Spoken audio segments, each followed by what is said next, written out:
جب اگلا سوال ہے، اگر شیخ عبد القادر جیلانی رحمۃ اللہ علیہ کو علم غیب تھا تو انہوں نے نبی صلی اللہ علیہ وآلہ وسلم کی ولادت کی تاریخ کیوں غلط لکھی، اور اس کا حوالہ کیا ہے کہ انہوں نے غلط لکھا ہے؟ یہ شیخ عبد القادر جیلانی نے اگر غلط لکھی ہے تو جو 11ویں کھا رہے ہیں پکا پکا کے، یہ ان سے پوچھنا چاہیے نا۔ ان کا تو دعویٰ ہے کہ شیخ عبد القادر جیلانی رحمہ اللہ تعالی المتوفی 561 ہجری، جو 6 صدی ہجری میں ایک بہت بڑے عالم دین تھے، وہ مطلب غیب جانتے تھے۔ اگر وہ غیب کا علم جانتے تھے تو اتنی بڑی غلطی ان سے ہو؟ یہ جناب ان کی جو مشہور کتاب ہے نا، غنیت الطالبین، جس کو بریلوی، دیوبندی، اہل حدیث تینوں ان کی کتاب مانتے ہیں، ٹھیک ہے جی۔ امام زابی نے بھی کہا کہ ان کی کتاب ہے، ان سے پہلے بھی ابن حجر اسقلانی نے اور احمد بریلوی صاحب نے، سب لوگوں نے لکھا ہے ان کی کتاب ہے۔ صرف ایک میرا خیال عبداللہ محدث دہلوی کا انکار ہے، باقی سب کا ثابت ہے، اور یہ چھاپ رہے ہیں، بریلوی چھاپ رہے ہیں، اہل حدیث بھی، دیوبند بھی چھاپ رہے ہیں۔ اس میں آپ عاشورہ والا چیپٹر نکالیں نا، اس میں لکھا ہے کہ نبی علیہ السلام 10 محرم والے دن پیدا ہوئے۔ جو ہمارے مسلمانوں کے بچے بچے کو پتا ہے کہ نبی علیہ السلام 12 ربیع الاول کو پیدا ہوئے، چلے 12 کی تاریخ پہ اگر کوئی اختلاف بھی کرے وہ اب ختم ہو گیا۔ میں نے تو دلائل النبوہ امام بیہقی کی کتاب میں 4 نمبر اثر ہے کہ محمد ابن اسحاق امام المغازی فرماتے ہیں کہ نبی علیہ السلام سوموار والے دن عام الفیل والے سال، جس سال ابرا کا لشکر تباہ کیا گیا تھا، 12 ربیع الاول کو پیدا ہوئے صبح سحری کے وقت۔ تو ربیع الاول پہ تو ویسے ہی اجماع ہے سنی شیعہ کا، ایون اصول الکافی میں بھی موجود ہے کہ نبی علیہ السلام 12 ربیع الاول کو پیدا ہوئے، جو شیعہ کی معتبر کتاب ہے۔ سنی شیعہ دونوں کی کتابیں مانتی ہیں کہ 12 ربیع الاول ہے۔ 12 پہ اگر اختلاف بھی ہے، کوئی 8 کہتا ہے، کوئی 9 کہتا ہے ربیع الاول ہی ہے۔ تو شیخ عبد القادر جیلانی کو یہ بنیادی بات نہیں پتا تھی؟ غنیت الطالبین میں لکھا ہوا ہے، شکر ہے لکھا ہوا ہے، اس لیے لکھا ہے تاکہ آپ کو پتہ چل جائے بزرگوں کو علم غیب کوئی نہیں تھا۔ اور اس لیول کی غلطی ہوئی کہ جو بچے بچے کو پتا ہے، ایڈی بڑی غلطی، 10 محرم لکھ دیا۔ چلو 10 ربیع الاول بھی لکھتے تو ہم کہتے ہیں وہ 10 میں ہٹ کے کچھ اور بن گیا۔ تو علم غیب کا مسئلہ بھی اللہ کے فضل سے کلیئر ہو گیا۔ زیادہ کلیئر کرنا ہے نا قرآن و حدیث کی روشنی میں تو مسئلہ 6A اور 6B دیکھ لیں، ویسے تو اتنا کافی کلیئر ہو گیا جی۔ اگلا سوال بھی اسی سے ریلیٹڈ ہے۔ امام غزالی رحمۃ اللہ علیہ نے سورج کو زمین سے 160 گنا بڑا کس بک میں لکھا ہے؟ انہوں نے احیاء العلوم میں میرا 130 لکھا ہے، کیمیاء سعادت میں تو میں نے خود نشان لگا کے رکھا ہوا ہے، JPG بھی ہم نے اگلے دن اپلوڈ کیا ہے، 160 گنا لکھا ہے کیمیاء سعادت میں انہوں نے، جو فارسی میں لکھی تھی، اردو ترجمہ بھی ہوا ہوا ہے۔ تو امام غزالی تو ان سے بھی پہلے ہیں، یہ 505 ہجری میں فوت ہوئے ہیں، اور شیخ عبد القادر جیلانی کی یہ خواہش تھی کہ امام غزالی میرے زمانے میں ہوتے تو میں ان کا شاگرد ہوتا، یہ ان سے بھی پہلے ہیں، صوفیاء کے امام ہیں، اور واقعی صحیح والے صوفی، خدا اورینٹڈ، بابا اورینٹڈ صوفی نہیں تھے وہ۔ ان کی کتابوں میں خدا کی ہی اورینٹیشن ملتی ہے، اسی کے گرد سب کچھ۔ احیاء العلوم پڑھیں، مکاشفۃ القروب، منہاج العابدین اور کیمیاء سعادت، ساری کتابوں آپ کو سینٹرڈ اراؤنڈ گاڈ ہیں۔ انہوں نے لکھا ہے 160 گنا بڑا ہے، اور ہمارے بچے کو بھی پتا ہے کہ سورج زمین سے 160 گنا بڑا نہیں، ٹھیک ہے جی، نہ جو ہے وہ 1,60,000 گنا بڑا ہے، بلکہ 13 لاکھ گنا بڑا ہے۔ اس کا مطلب ہے امام غزالی رحمۃ اللہ علیہ کو بھی علم غیب نہیں تھا، ورنہ اتنی بڑی سائنٹیفک غلطی وہ نہ کرتے۔ سر من لوڑ اور کتنا کریے تو انہوں منانے ہستے کہ غیب صرف اللہ کے پاس ہے۔ اللہ تعالیٰ اپنے بندوں میں سے جسے چاہتا ہے غیب کی خبر عطا فرماتا ہے، اور وہ بندے ہوتے ہیں صرف انبیاء۔ سورہ آل عمران کی آیت نمبر ہے 179، آل عمران 179، اعوذ باللہ من الشیطان الرجیم، بڑے سخت الفاظ ہیں، اس کے بعد کوئی شرم کرے گا بیان کرتے ہوئے علم غیب کسی اور کے لیے۔ اللہ تعالیٰ فرماتا ہے وما کان اللہ لیطلعکم علی الغیب، اللہ کی یہ شان نہیں کہ ہر بندے کو غیب بتا دے، ولیکن اللہ یجتبی من رسلہ من یشاء، بلکہ اللہ صرف رسولوں کو اللہ کہتا ہے کہ میری توہین ہے کہ میں ہر بندے کو غیب بتاؤں، صرف رسولوں کو بتاؤں گا۔ فآمنوا باللہ ورسولہ، پس ایمان لاؤ اللہ اور اس کے رسول پہ۔ ابو بکر، عمر، عثمان و علی کا بھی کام ہے کہ وہ نبی کی غیب کے اوپر ایمان لائیں، اور میرا اور آپ کا بھی، اور شیخ عبد القادر جیلانی اور امام غزالی کا بھی یہی کام ہے کہ وہ صرف ایمان لے کے آئیں، غیب کا علم نہیں ان کے پاس ہو سکتا۔ وَإِن تُؤْمِنُوا وَتَتَّقُوا فَلَكُمْ أَجْرٌ عَظِيمٌ، اگر تم ایمان لاؤ گے اور تقوی اختیار کرو گے تمہارے لیے اجر عظیم ہوگا۔ اللہ تعالیٰ تو فرماتا ہے کہ یہ میری بے عزتی کرنا ہے کہ کوئی شخص کہے کہ میں ہر شخص کو غیب کی خبر دیتا ہوں۔ ایک چیز ہے بخاری مسلم میں کہ میری وفات کے بعد نبی علیہ السلام فرمایا خواب کے ذریعے اللہ تعالیٰ کسی کو کوئی بات بتا دے، اور اس کے علاوہ کوئی نہیں۔ لیکن خواب کے ذریعے بھی کیا بتائی کہ شیخ عبد القادر جیلانی نے 10 محرم حضور کی پیدائش کا دن لکھ لیا اور امام غزالی نے 160 والی یہ بات لکھ لی، اور یہاں تو لوگ کہتے ہیں جی وہ شاہ شمس تبریز نے کیا تو بھی شمس تھا میں بھی شمس، اور سورج کو پاس بلایا جناب ملتان گرمی اس لیے ہوتی ہے. سر ملتان گرمی اس لیے نہیں ہوتی. اے شاہ شمس تبریز اگر ایک کام جڑا نا سکردوش کر دے نا تو انشاءاللہ حالے تک سکردوش پھر بھی برف ہی ہوتی رہتی، ٹھیک ہے نا. وہ ایکویٹر کے جو بھی نزدیک ہوتا جائے گا تو وہ گرمی بڑھتی جائے گی سر. تو یہ بھی اشارہ ہے ملتان میں جو ہے نا وہ گرمی اس لیے نہیں ہوتی ہے، وہ نیچرلی ہوتی ہے گرمی ملتان میں.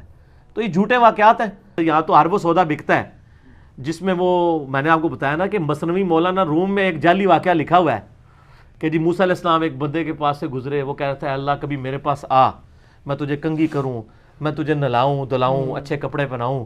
تو موسیٰ علیہ السلام نے اسے کہا کہ اللہ تعالیٰ کے بارے میں یہ صفات نہ منسوب کرو، ٹھیک ہے.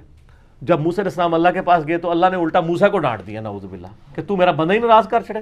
تو موسیٰ اور کیا کردا، موسیٰ دی ڈیوٹی ہے لوگوں نے دسیا کہ بھی اللہ نو کنج مننا ہے، اللہ کو گڈا ہے، اللہ کی صفات ہے لیس کمثلہ شیء وہو السمیع البصیر. اللہ کی مثل کوئی شے نہیں ہے، وہ سننے والا دیکھنے والا ہے. اللہ کی صفات ہے ولا تقولوا علی اللہ الا الحق، اللہ کے اوپر مت بولو سوائے اس کے جو حق ہے. اللہ کے بارے میں آپ نے وہی عقیدہ رکھنا ہے نا جو پیغمبروں نے بتانا ہے.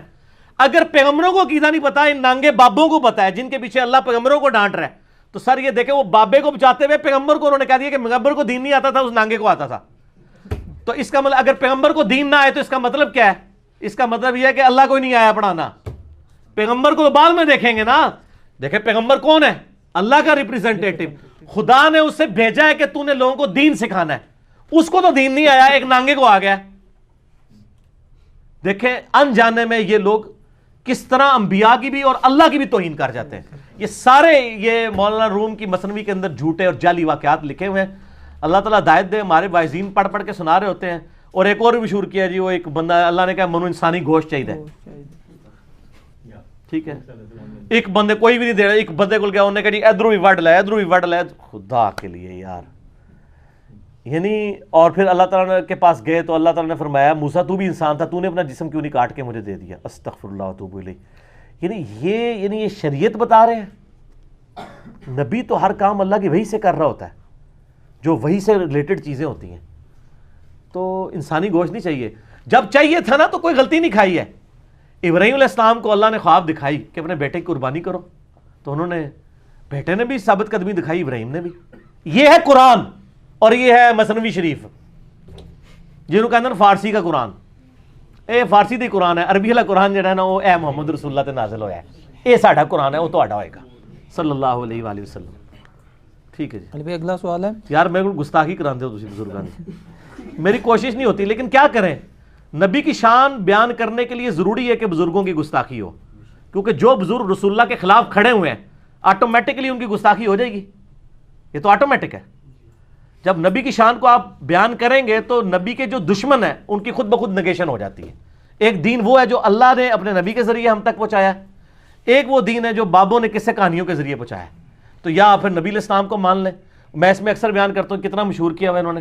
مجھے بڑی خوشی اس دن مفتی اکمل صاحب کو بھی خیال آیا، انہوں نے بھی کہہ دیا جعلی واقعہ ہے. شاید میری کلپ دیکھ کے انہوں نے کہا پہلے تو کسی کی جرت نہیں ہوئی ہے، بچپن سے پڑھایا جی ویسے کرنی نے دند پان دیتے جی اپنے. سنا میں نا آپ نے؟ بڑا مشہور. اور لوگ 2 نفل پڑھتے ہیں ویسے کرنی کے، کہتے ہیں کیلا ان کے لیے نازل ہوا تھا. سر کیلے کا ذکر جو ہے نا، کیلے کا ذکر قرآن میں سورہ واقعہ کے اندر موجود ہے کہ کیلوں کے گچھے جنت میں ہوں گے. ویسے کرنی دے ابا جی پردادا جی حضرت بابا آدم تو بھی مطلب جڑا اس تو بھی پہلے جڑا ہے نا اے کیلے موجود نے، اللہ نے جنت میں رکھے ہوئے. کیلے ہونے اور کیلا نازل ہویا سی، کیلے پہلے بھی موجود سن. اے کہانیاں بند کرو ورنہ کافر جو ہے نا وہ مطلب کہیں گے یہ دین کس قسم کا ہے. وہ تو آپ کو ثابت کر دیں گے کیلا کتنا پرانا ہے زمین کے اوپر، تو آپ کہیں گے ویسے کرنی کے اوپر نازل ہوا ہے کیلا. ٹھیک ہے نا. اور میں ایسے کہتا ہوں شکر ہے ہمارے علماء کے لیکچرز انگریزی میں نہیں ہیں، ورنہ کوئی 4 گورے کلمہ بھی پڑھ رہے ہیں نا وہ کہیں گے یار یہ تو سارا فراڈ ہی ہے. تو مہربانی کرو انگریزی سیکھیو بھی نہ، یہی کہندے رہو کہ انگریزاں دی زبان ہے، خدا دا نہ سیکھنا ورنہ مصیبت کھڑی ہو جائے گی اسلام کے لیے. کہتے ہیں جی ویسے کرنی نے یہ دانت توڑا، یہ توڑا، یہ توڑا سارے توڑ دی، بتیسی نکال دی. اور کئی میوزیم، بلکہ میرا خیال ہے بادشاہی مسجد والے میوزیم میں بھی ایک آدھ دانت پڑا ہوا ہے. کتنے میوزیم میں وہ دانت پڑے ہوئے ہیں، ظاہر کاروبار چمک رہے ہیں نا اس کے اوپر. اس کی میں نے ان کو پھکی دی تھی، بہت بڑی پھکی، الزامی اینٹی وینم. میں نے ان کو کہا کہ یہ فیصلہ کرو کہ مولا علی بڑا عاشق رسول ہے یا ویسے کرنی.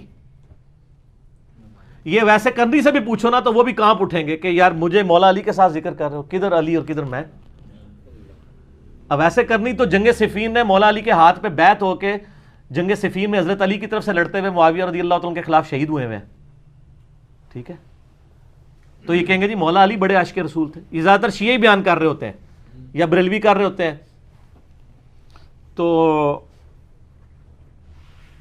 صحیح مسلم کے اندر غزوہ احد کا چیپٹر نکالیں, اور بخاری میں بھی, دونوں میں یہ حدیث موجود ہے.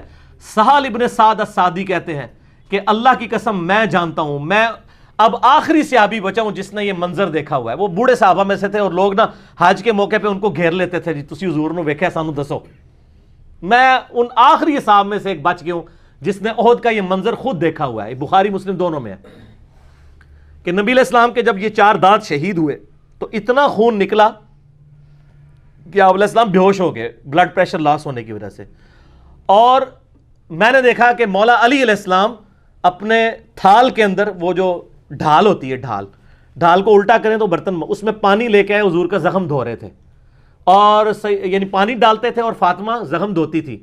اور جب وہ خون نہیں رکتا تھا تو سیدہ فاطمہ نے کاٹن کا کپڑا جلا کے اس کی راکھ حضور کے اس زخم پہ رکھی تو وہ زخم کا خون رک گیا.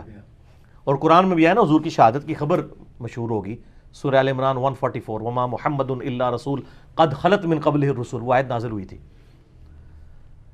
تو میں نے ان کو یہ پھکی دی ہے کہ جس شخص نے اپنے سامنے دانت ٹوٹتے ہوئے دیکھے ہیں, ویسے کرنی نے تو سنے ہی ہے نا, جس نے اسی بھی سنے ہیں, نہ انہیں ویکھا ہے نہ اسی ویکھا ہے. جس نے اپنے سامنے دیکھا, کس نے؟ مولا علی اور فاطمہ نے, جنہوں نے اپنے ہاتھوں سے اس کا مرہم پٹی کی, اس زخم کی, انہوں نے اپنے دانت نہیں توڑے. جناب اے انجینئرنگ ہے, کہتے ہیں انجینئرنگ کرتا ہے. اگر مولا علی اور فاطمہ نے دانت نہیں توڑے تو سر انہوں تو بڑا کوئی عاشق رسول نہیں ہے. تو اب ایسے کرنی نے بھی نہیں توڑے, یہ واقعی جعلی ہے. تو یہ بس ٹنی ہے, یہ ٹنی سنی نہیں ہے, سنا کے سننی, ٹنی اسی پڑھ پڑھا کے سننی. ٹھیک ہو.